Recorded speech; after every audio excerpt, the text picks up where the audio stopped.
Welcome, ladies and gentlemen, back to Top Shelf, your favorite news show. I'm sure it is. I'm your host, Chris Birch. With me is my co-host, Mr. Bill Hennon. Hi, how you doing? And it's just us for tonight. LB had something going on. He's planning a wedding. Okay, that's relatively important, so can't really blame him for that. Maybe. I mean, you did that once. Once. Yeah, never doing it again. Sucked. Come on now. Let's see what we got on the shelf for tonight. We have a Kickstarter campaign for some sequels. We have Sega still being dumb. That's a running theme. Which we have more. Which people you probably don't know yet because the podcast isn't out yet. But we have an upcoming podcast that has news you can use. That has little segments on here. So if you're wondering where some stuff is, we won't be touching on all of it. But as soon as LB gets that up. Sorry. If you're the person who only watches Top Shelf, then this is a reason to watch the regular podcast. So or listen to it. We totally did that on purpose, by the way. Mm-hmm. Yep. Yeah. So if you're wondering what our thoughts on Supergirl trailer was, you should listen and to this new podcast. Yeah. Yeah. There are thoughts. So. Sorry. Continue with what's on the shelf, sir. Oh, it's cool. So we got more Teenage Mutant Ninja Turtles 2 bullshit, which is another running theme. We got Bill Paxton wanting to be in Alien 5. We don't get it. The distance that Sam and Frodo traveled to Mordor. Stick around for that number. Batman vs. Superman concept art and more Joker stuff. So. All right. You want to start us off? Are you eating on our show? Yeah. You are so unfucking professional. Sorry, it's my day off. So you want to start us off with this Kickstarter thing? Okay, so this is interesting news that has been developing over, I think, a week or two now, that I found out. I knew about one, and I really didn't care about it because I'm going to lose all my gamer cred right here, but I was never a big Banjo-Kazooie fan. I wasn't either. Because I didn't have an N64, okay? So I came to it way late, but the sad tale about Banjo-Kazooie is that Microsoft ate up Rare, who was like the best developer back in the day kind of thing, and now they're putting out shit all the time. So everybody left Rare, and now a bunch of them are coming together to make a game called Yooka-Laylee, which is a spiritual successor to Banjo-Kazooie. Get it? Ukulele, Banjo-Kazooie? I literally had not heard about this at all. Yeah, Yuka is iguana and Laylee is a bat, I think. Or it's the other way around. I don't know which. But it's basically your Banjo 3 sequel, just with different characters and different things because they don't have the rights to use them. And it got kickstarted in like 14 minutes or some shit like that. I don't know. People threw money at it like crazy. This was big. I think this is bigger than Exploding Kittens kind of thing. And rightfully so, because a lot of people love it. You better believe JonTron was all over that. Yes, he was. He's got some great episodes about it. Yeah, so, and then another one that came out was Bloodstain, I believe it's called, which is the spiritual successor to everyone's favorite Castlevania game, Symphony of the Night. The guy who made that kind of gotten stonewalled into making a sequel, which is weird because Symphony of the Night, Symphony, not Sympathy, Symphony, no. Symphony of the Night kind of, one coined the term Metroidvania, which I hate because it's just Metroid, and has since like kind of made all the games that way. So for him to kind of say, like, I never got to make a sequel is kind of interesting, but I mean, more power to him. He's basically making his own Castlevania game, and it's basically the sequel to that game without the title, and everyone should support it because it's awesome. And it's kind of this unique thing where developers don't need the big time people anymore to get these games off the ground. And I think this is coming to an age where, you know, the big companies are realizing that, yeah, well, they might hold the rights to stuff, but people can still make other things out of it. And who knows? Maybe we're gonna finally get a revolution in our gaming world. All right. That would be something we've been waiting for. Yeah, because, you know, I'm sick of pre-orders and all that other shit. Mm-hmm. So, yeah, so keep your eye out on that. I hope they come through. But like, again, with all Kickstarters, it might fall through. They might ask for more money. Look at Broken Age, which was a callback to old point and clicks. And yeah, part 2 just came out, but it was a year and a half behind, and they needed more money. And it was supposed to be one full game. And that's, if you don't know what Broken Age is, look it up on your own time. That's not what this is about. That's your homework, viewers. That's your homework. Come on now. So You can't do all the work here. yeah. Um, So that's the Kickstarter news. that could be actually really huge for a lot of things. Yeah. Oh yeah. Cool. I mean, it opens up this idea like one of the problems with people who own license, like Microsoft owns Rare, who owns Banjo-Kazooie, so the guys from Banjo-Kazooie couldn't make Banjo-Kazooie, so they make Yooka-Laylee. Now, to grasp your mind around it again is there was the Deadpool video game that came out like a year or two ago or whatever. Activision didn't hold on to the rights for Marvel, so then they couldn't digitally supply it, so it was pulled off of all online things. So you have to buy a physical copy of Deadpool now. Another version is the original Turtles arcade got pulled off of Xbox Live because of licensing rights. Same with the Simpsons ones and the X-Men arcade. And we'll never ever see the other crutch of my arcade dreams, which is the Alien vs Predator beat 'em up, because get this one, ready? Capcom put out the arcade game, right? Fox owns the license to both Alien and Predator. Yeah. Oh shit! Sega owns the rights to make video games about them. So that's 3 people who own the rights to this game. It's never seeing the light of day ever.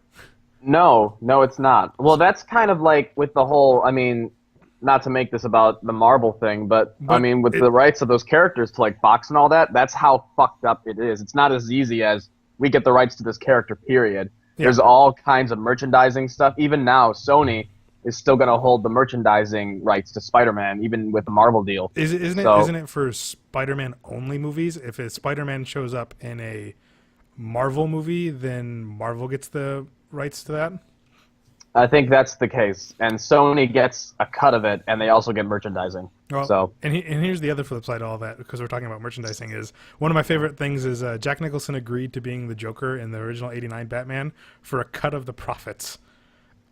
And that's because he's smart. He's smart, so any toy... Well, that was when the time... I mean, George Lucas did the same thing with Star Wars. Oh yeah. He gave them everything and said, "Here, take this. I'll just take merchandise." And they were like, "This was a time when they were like, dude, that's not gonna be shit. No one knows what this is." And then they made all kinds of money. Turns out Lucas is a stupid genius. So yeah, it's like to get your mind around this too is every animated series toy falls under the '89 Batman clause. Yep. So that was Everyone. I think he was the most paid person for a single role for a while or something like that. It was, I love it. So that's our rant on licensing and why Hollywood sucks. Woo! Little segue. You want to talk about why Sega sucks? Okay, so this is on our podcast but I feel like reiterating it because it hits close to home for me as an Alien fanboy. If you notice, I didn't name drop Alien vs Predator in that last little segment. Is that Sega came out with this thing saying that Alien Isolation, which was the tits of a game, said 2.11 million copies sold was weak. And we briefly talk about it in the podcast, so I won't go over it. So whenever it's up, you can listen to that. The GTA 5 sold 5 million discs in the UK alone, and then 45 million in the US to realtors. That doesn't include download sales, which went through the fucking roof. I don't have those numbers right now when it went on Steam. But this is why Sega's dumb. Because GTA is a series known for being amazing from the get-go all the time. And it has a huge hype. And we talk about how it's like Call of Duty. They're trying to go for these Call of Duty numbers or these GTA numbers. Why Sega's still dumb is because you have to remember a little bit over a year ago, the only Alien game we had was Aliens Colonial Marines. Nobody had any faith in Alien Isolation. No. So if they had that as their, premise, I don't blame them. Yeah, no. So Sega's dumb. That's all. Yep. And we'll be talking, like you said, we talk about that a lot more on this next episode of the podcast, which will be out shortly. Hopefully soon. LB's editing, but right now he's busy, wedding. Yep. He had engagement photos the other night, so hooray for him. Yeah. Did he? I didn't know that. Cool. Yeah. I have to look this up. All right. So over this past, I don't know, couple days, First of all, Ninja Turtles 2 is hardcore in filming mode right now, and there have been pictures. I mean, I think that and Civil War are two movies that just set pictures are been coming in every And single Suicide day. Squad. And Suicide Squad, that's another one. Every single day, somebody's taking shots of filming and probably spoiling some stuff. But Yeah. I mean, eh. Um, what? Two of those three movies I could care less about. Yep. And Civil War, I'm trying to keep myself as far away from those as possible. I was trying to be subtle about it, and you just ruined it. Oh, everyone knows. Everybody fucking knows. Okay. So we need to get some DC lovers on these shows because we just shit them. hey, we don't hate DC. I don't hate DC. I just am waiting for a reason to like them again. Is all. So this isn't from a picture or anything. Actually, for the Ninja Turtles pictures, most we've been getting is Stephen Amell as Casey Jones. He looks all right. And Megan Fox in weird And Megan schoolgirl Fox. outfits. I don't And know. yeah, can't wait for the Bebop shots. But new rumor that's come out, and I remember this being talked about a couple of months ago, but it was never actually confirmed. Is Krang, a fan favorite from the cartoon, will possibly be making his live-action debut in Ninja Turtles 2, as well as Bebop and Rocksteady. Bebop and Rocksteady are both confirmed, but Krang is apparently being talked about. I read this description of a scene that said that during a fight with the Foot Clan, a portal to Dimension X is going to open up and Krang is going to pop up. Whoop-de-fucking-do. I really don't care. No. Well, and I think I'm so nervous about this because they're obviously they're trying to do the same thing that the Nickelodeon show is doing well, which is playing on nostalgia while still introducing new elements. But the TV show does something very different. You know what it did? It merged two concepts together instead of saying, fuck it all, let's do something new to be new. Yes. And it's working. It's working wonderfully. Mm-hmm. And so this movie didn't. So yeah. Everyone can be excited for a live-action Rocksteady and Bebop. I don't care. It's not going to be good. And the thing is, I never liked those characters anyway. I don't know why everybody remembers them as being such memorable characters. I thought they were kind of, when they were a threat in the first five episodes they were interesting. I was about to say, then all of a sudden they didn't do shit. Everything was better in the first 5 episodes before it started getting really, really weird. Yep. Granted, there was a nice power struggle between Krang and Shredder, which I enjoyed. Instead and of then all of a becoming sudden, a bickering married couple. Yep. Which it became very quickly. Very quickly. Yeah, I remember when I was young, my brother and I used to have kind of debates about who was really in charge. Was it Krang or was it Shredder? And in the end, it became clearly Krang, with Shredder being his little bitch, and they would just argue and whine about everything. Yeah. So, and if that's what they're gonna be, then no, I really don't want this. Sorry. Yeah, I don't want this because you can't even make a proper turtle design. I don't even want to know what you're gonna do with Bebop, Rocksteady, and Krang. Okay. Yeah, I don't know where that's going. You made the Foot like a terrorist group instead of a ninja Foot Clan. Oh, well, I used Foot in the description, but well, whoop-de-doo. I'm just saying, I don't want to see this, because if you fuck up an origin story that is really hard to screw up because it's been done a couple different times, yep, I don't want to know. Nope. Oh, can I ask you this? Yes, you may. Because last weekend you watched Aliens for the first time. Yes, I did. And now with the news of Bill Paxton wanting to be in Alien 5, I think he was joking. He said something like, "Well, if you're bringing Hicks back, you got to have Hudson back." He was clearly joking. Okay, so you don't think it's something he actually is shooting for? Dude got pulled under vents. All right, he's dead. Yeah. Well, and this is my thing about bringing characters back anyway. If you have to backpedal that hard to even say that they can be in it, don't bother. Yeah. I mean, it's just kind of insulting to people who enjoyed the movies, and it's like, well, that's my whole problem with this whole ignoring Alien 3 and 4. I'm one of the people who likes Alien 3. Yeah. And you'll find out, like, I mean, I can tell you right now, but it's not that big of a spoiler because it happens in the first 5 minutes of the movie, is that Hicks dies in cryosleep. So he doesn't show up in Alien 3. Wasn't that something people got upset about, It's that like, he died so quickly? everyone gets upset at Alien 3 for 2 reasons. 1, he dies off screen. 2, Newt dies off screen.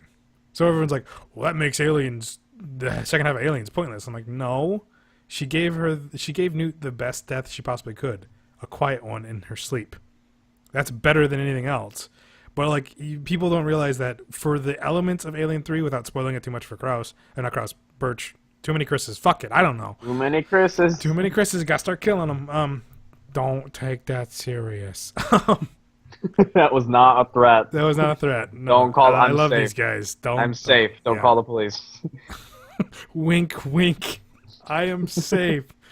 I'm actually in his basement. I'm around the corner, and a man has a gun to my head. So, Sarcasm. don't call the cops. No, it's for the element of the story. They didn't bring Hicks back because of what the story is supposed to be, and Newt was just a problem because it was like 86 to like 92, so like what, 6, almost 7 years. They weren't gonna recast Newt just for everyone to get pissy that they recast Newt, and they couldn't age Newt because she was in cryo sleep, so they just killed her. It's the easiest thing to do in some cases. Yeah. And that's an artistic choice. Go for it. It works too because it has Alien 3 is all this like Ripley's sort of descent into to truth, that she doesn't get the Hollywood ending. Mm-hmm. And that's what Alien 3 is all about, okay? So when you watch it, I don't want to get into it too much cuz you have to watch it still. You have to watch it twice actually, so hooray. So Paxton in Alien 5, I'd love to see it because again, he was the highlight of Aliens for me. Yeah. And and the good thing, like I've said this before, but they said they're not pretending Alien 3 and 4 didn't happen. This is just They're in between.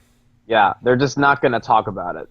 Which I don't know. Again, my problem with this idea of a sidequel is that it's been 30 years since that. Mm-hmm. They're gonna look old as shit. All right. Well, I think that's also with like the same Star Wars syndrome where we see Han Solo in that trailer, we go, he's so old. Yeah. And it's great seeing him, but he's so old. Yeah. It's old as shit. Mm-hmm. Yeah. Yeah. All right. Well, I do like Bill Paxton, so I love me Bill Paxton. He can do anything. So he saved Agents of S.H.I.E.L.D. is what I hear. It's true. He shows up and you're like, Bill Paxton, what are you going to do here? You're either going to be a one-off, a bad guy, or you're going to get killed off the next episode. And guess what? He was a bad guy, and he had fun. Everyone can yell at me for spoilers, but you know what? That's a highlight to me. That's like a selling point. Bill Paxton becomes the villain, and you're like, well, that's shit. like a reason to watch the show for all the. I admit I'm not a believer right now because I tried like 3 episodes and I just was not into it. You gotta grind to Bill Paxton because then he shows up, and you gotta grind to Paxton, and then he just starts eating scenery. All right. Yep. Rule of B movies: if your villain eats enough scenery, it will make it great. Yep. Let's talk about some Mordor. Okay, I didn't hear about this. You want to elaborate? Is this literally did Peter Jackson tell us how long they traveled? It was some article I saw that someone broke down the possible distance from like maps and shit. Oh my god! And it was what 1,350 miles for Sam and Frodo to walk to Mordor, which was something like 440 hours. Okay. Let me do the math real quick to tell you how many days that was. We don't do math here. We don't believe in it. And this is straight walking. This is assuming they never slept. Yeah. So this is from 24 hours. It would take them 18 days. 18.33 days repeating to get so to let's say Mordor. if you like cut that in half, because let's say they sleep for like half of that or whatever. So you're looking at about over a month. I believe that. I would buy that actually. Okay, good work, science. Yeah, way to go, nerds. Yeah. Now let me tell you why an alien's infrastructure of its external and internal defenses. Why? Yeah. So shut up. Don't call me a nerd hater. Trust me, I'm a huge nerd. I can tell you why Spider-Man would kick the shit out of Batman. Yeah, I said it. What? That's gonna have to be a debate at some point. Oh no, it's gonna be a debate sometime on the podcast because I have to. I forgot to talk about why I hate Bat God. Is it dumb? Speaking of which, why don't you tell us? Did you see this concept art for Batman v Superman? Yes, I did. Okay, so they've been doing this thing for Batman vs Superman. They're not giving us real pictures. Is this official, by the way, or is I it don't know, like it looks pretty fucking good. Looks good to me. There's concept art that's being released lately. We saw some things of Wonder Woman. We saw some concept art of Batman and Superman separately. But recently, there was some concept art of Batman and Superman with Batman in the full kick-ass Superman armor and Superman just being his own kick-ass Superman self fighting. And there's like one of them where Superman's got the upper hand and he's choking out Batman like a bitch. And there's another one. He totally looks like he's not even trying. Being like, nope, it looks like he's standing there like, why did you do this, Bruce? I think you should go back and rethink why you chose to do this. And the other one is Batman just punching the shit out of his face, I think, if I remember correctly. I think so, yeah. Something like that. And it just looks really good. And it's like, point, DC. If this is your concept, then there you go. I'm down with this. Yeah, exactly. It probably ain't not gonna be in the movie at all. Well, it's not gonna be in the movie. It's just the pictures to get us all excited. Mm-hmm. But oh, hey, you mind if I add a topic that I just thought of because you mentioned the science thing? Go right ahead. I mean, this is called the oh shit. What did we call it for the episode you were gone and Billy was on? Improv. It was like imported, so we only have a case of it. That's what, because we're sticking with the bar theme because we're clever. So what's your import? My import is this. So did you hear about Bill Nye the Science Guy is now on Netflix? That's pretty sweet. Yes, this is a good thing. Bill Nye the Science Guy. It's only one season, but anyway, it's Bill Nye. It's like 24 episodes. I think it's even 30 episodes of Bill Nye is on Netflix. What, like 20 minutes a pop or something like that? Something like that. Now here's what gets my jimmies rustled is I looked through the list last night actually on Netflix, and there's one episode that is missing, and it's episode 17, Mammals. And I looked into why this episode, it's unavailable. It's just not there. It says the title and it says unavailable. Okay. And I checked into it. The reason why that episode is not available is because that episode deals with evolution. Oh, and what? And I also discovered that the theme song is now cut from the episodes because it depicts a thing of Darwinian theory of evolution. And the show has eliminated any reference to evolution. Why? The only thing I can find is too many people were complaining about it. So it's a science show. Yup. Yup. Welcome to this country. Okay. Hold on. Okay. Let me.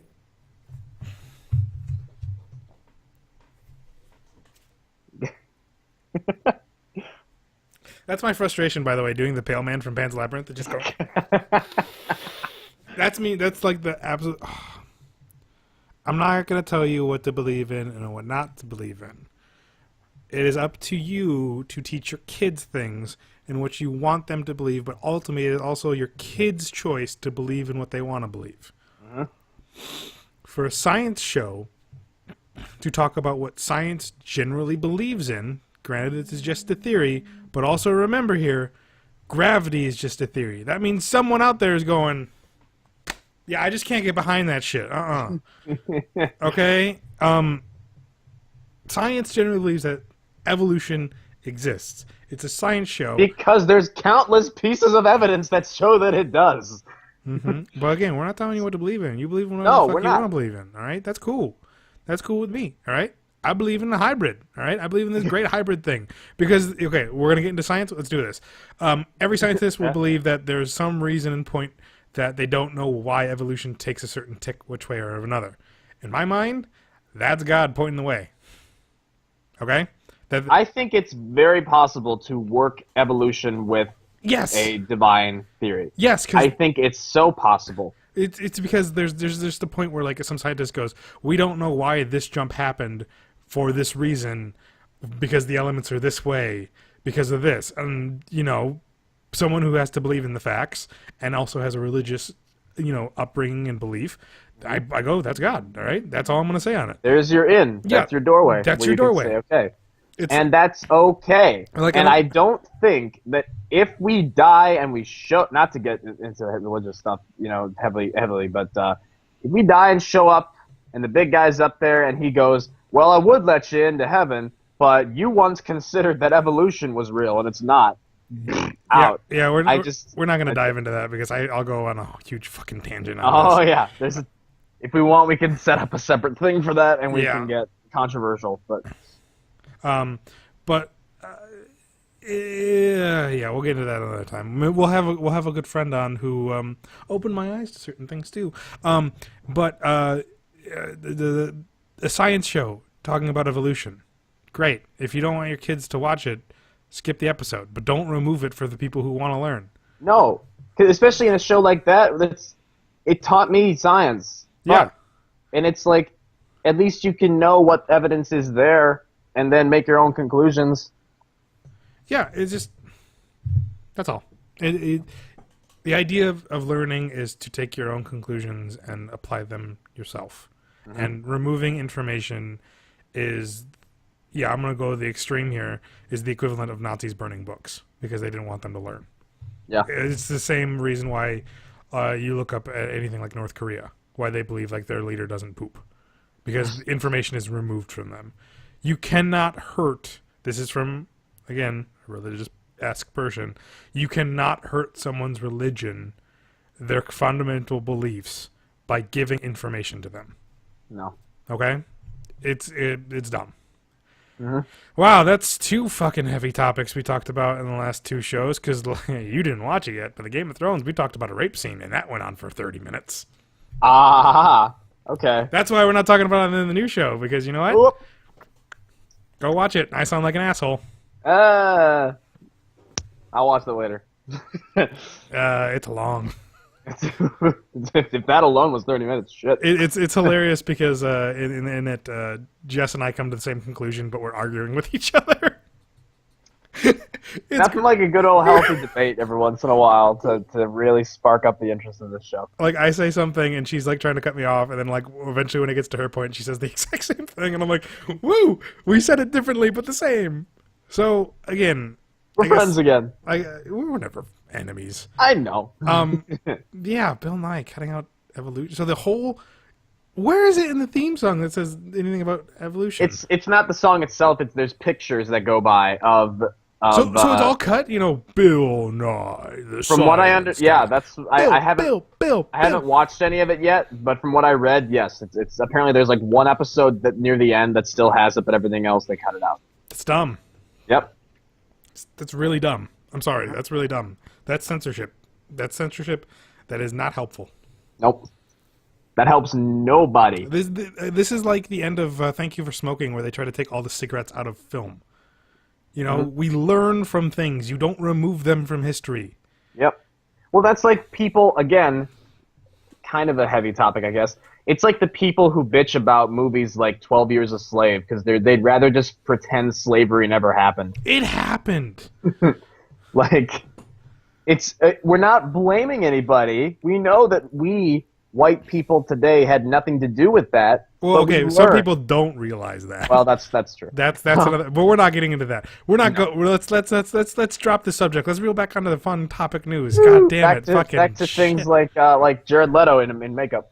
In makeup with tattoos. So apparently he does have tattoos now. Yeah. So to fill in the people who don't know, these are complete leaks from the set. These aren't official, but that's okay. We don't care. They released. There were caught pictures of Jared Leto and Margot Robbie filming scenes where she's not in Harley Quinn makeup. She's not in her costume. She's pointing a gun at him. Actually, there's a little video clip that I found that shows the whole scene. Doesn't he slap her too? Yes, like she stops in front of his big old pink Joker mobile that says "ha ha ha" on the license plate, and she starts yelling at the car. You can't tell what she's saying, but he gets out of the car in his big old pimp Joker outfit, and he walks up and he starts talking to her. And he's got a lot of these big gestures, like he's moving his shoulders and his arms are going all over the place. And you can't hear what he's saying, but he's talking pretty animatedly towards her. And some guy like with a pipe walks up, like a pipe wrench, and she shoots him, this other guy. And then she turns the gun on Joker, and they kiss once. And then he disarms her. He pulls the gun out of her hands, and then he slaps her to the ground. And then it looks like he bends over and like pisses on her, and he walks away. And he gets in the car and drives off. So we really don't know what's happening in the scene, but we did get some super good shots of the Joker's official final look, at least for this scene. And to the dismay of many, the tattoos are in fact all over him. Damaged tattoo on the forehead is there. That little J teardrop on his cheek is there. You can see the jester hat. You can see the ha ha ha's on his other side. It's all there. I don't like that look. Yeah. I have to see it, I guess, in action to see if I like it. Because in my mind, you can have a lot of different versions of Jokers, but I just don't see a Joker sitting down calmly for tattoos ever. No. Well, and there's been rumors that he got them in prison, which makes less sense. Why would he let anybody stab him with a marker, especially where somewhere he couldn't see? Yep. He'd rather like cut someone's throat and then color crayon himself with their blood. Mm-hmm. Right? Well, I feel like he wouldn't even want a tattoo on his forehead that said "damaged." That's like, again, I've seen great parodies of that, of like Ben Affleck walking around with a tattoo on his forehead that says "I fight because my parents are dead," and it's like that's essentially what you're doing with this character.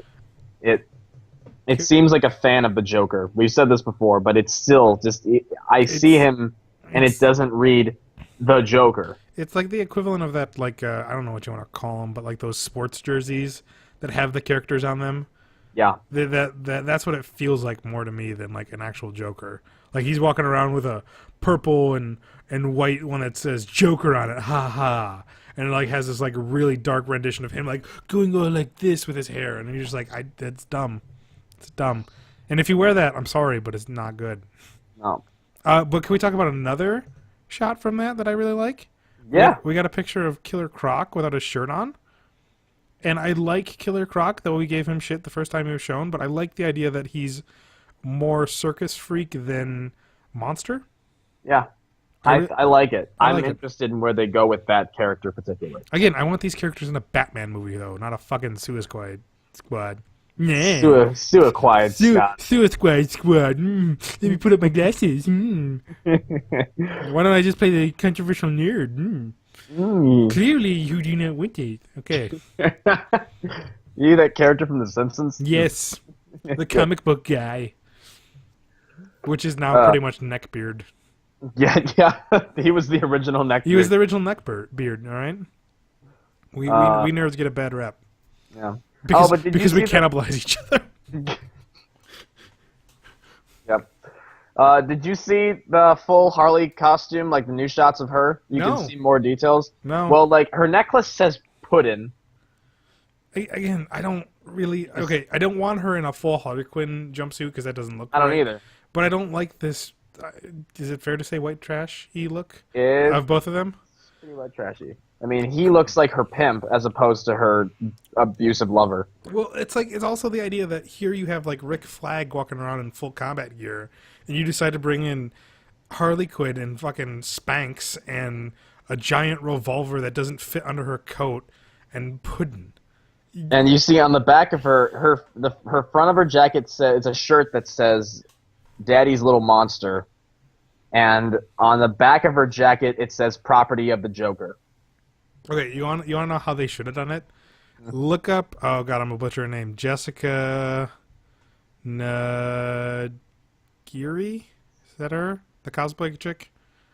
She has the one you showed me. Yeah, she has this armored Harley outfit that looks awesome. It's not like here are my boobs. But no, it's like she's like in an armored outfit, and like how Aliens, how they had like the writing on it. It says "ha ha" on it and stuff like that. And I'm like, that's what the Suicide Squad should look like, not her running around in fishnets.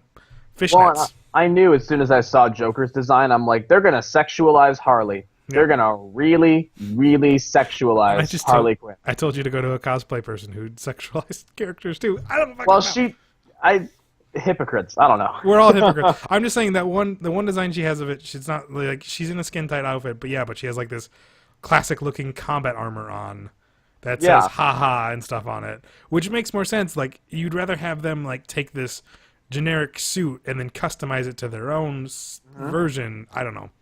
This I don't like it. I don't fucking like it, you know. I will say, I like her non-costume look though. Yes. With the blue coat looking thing and just her blonde hair and the glasses and everything, she looks fine. Yeah. I like her look, like her face makeup and her hairdo. I love the hair. I think the hair is a great like representation of the Harlequin. Yeah. Jangly hat, but while still being realistic. I'm like, all right. The rest of it doesn't make much sense for like a hardened combat vet to bring her into a war zone of any type. No, and that's what looks so silly is when you see Deadshot and Rick Flag walking through the street with their guns out, and you see like SWAT teams running everywhere, and there's fire shooting up, and you just see her strolling by with her ass hanging out and a baseball bat over her shoulder, and it just looks out of place to the umpteenth degree. Unless this is like the first fight where they kind of like just recruit her kind of thing. That could make sense. That would make sense. I'd love if she gets an upgrade in a costume. Yes. Like something better would be great. Like just some type of thing that would make her fit in, and then she goes, "This doesn't work for me," and like tie-dyes it purple and red and all that stuff. That would be character driven, not this shit. I don't fucking know. I'm upset now. Are we done? I think we're done. Fucking hate everybody. Why do we do Top Shelf? This depresses me. Yeah. Now I can go watch your Game of Thrones review. Game of Thrones. And you should go watch the Peter Dinklage parody song about how he lives and everyone else I did dies. see that, and I loved it. Hilarious. I don't even watch Game of Thrones, and that was hilarious. It's great stuff. Yep. Hey, so let's do a little promo for what's coming on in the channels and pages and stuff.